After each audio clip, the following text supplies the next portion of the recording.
Hey everyone, Kara here from the spacebetweenblog.net with a couple of puppies that might be running through because they're not really a big fan of all the banging we have going on here. Today we're talking about removing asbestos floor tiles. We removed a Berber carpet to discover that we had these tiles. They're stuck to the ground here. We did a little bit of research and determined that they are most likely asbestos floor tiles. We did look into potentially having somebody professionally remove them and decided that we were comfortable doing it on our own. This is definitely a DIY project for someone who's a little bit more ambitious and willing to kind of take on the risks that come with this sort of a project. Definitely do your own research and make sure it's something that you feel comfortable doing.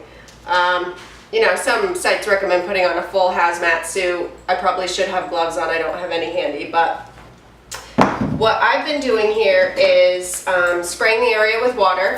They do say that a moist area does prevent the asbestos dust from flying around. Obviously, I've used most of my water already. And the other part is using a respirator here with these magenta colored air filters. Those are the asbestos grade filters. What I've been using is an angled scraper, the same one that we used for removing the carpet pad under the carpet that was glued to the floor on the living room side. Putting it under the tiles here with the angle coming up this way and then hammering it in. What we've learned through the research is, you know, one, to make sure that your tiles are in pretty good shape so there isn't a lot of asbestos dust and decay already around just from uncovering them, which ours were solidly adhered to the ground. And then in the process of getting them up, if you can get them up, if you can break them 4 or less times per tile as you're removing them and getting them up, then you should be in pretty good shape in terms of releasing asbestos dust into the air. So that's been our goal. Sometimes you do it better than others. Again, this is a DIY at your own risk type of a project, but this is how we've been making some progress here slowly but surely. I'll just show you what we've been up to.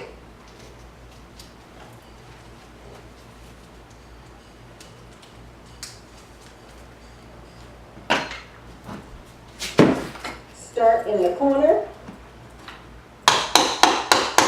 I hammer towards the bottom part of the handle. I think it prevents the scraper from gouging and digging into the hardwoods. When you get to this point where the tile is almost to the handle of the scraper, you're going to want to hold it up so it doesn't get caught in that handle. I've done that a couple of times.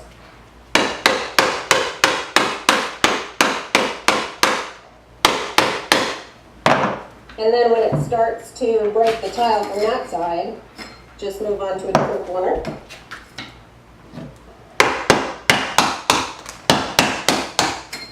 That one's pretty secure.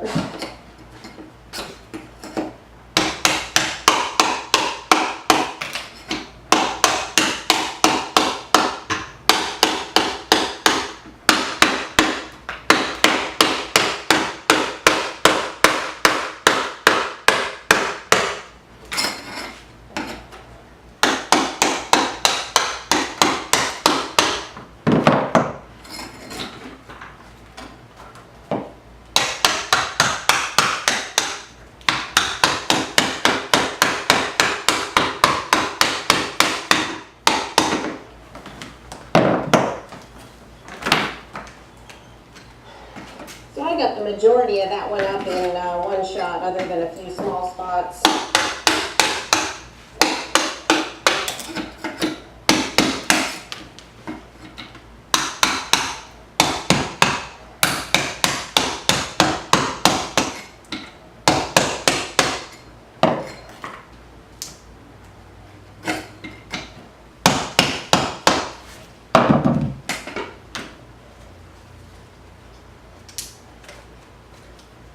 So as you can see, it's an imperfect science.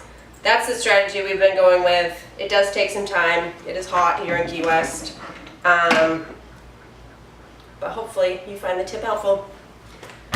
I'm going off to take a shower.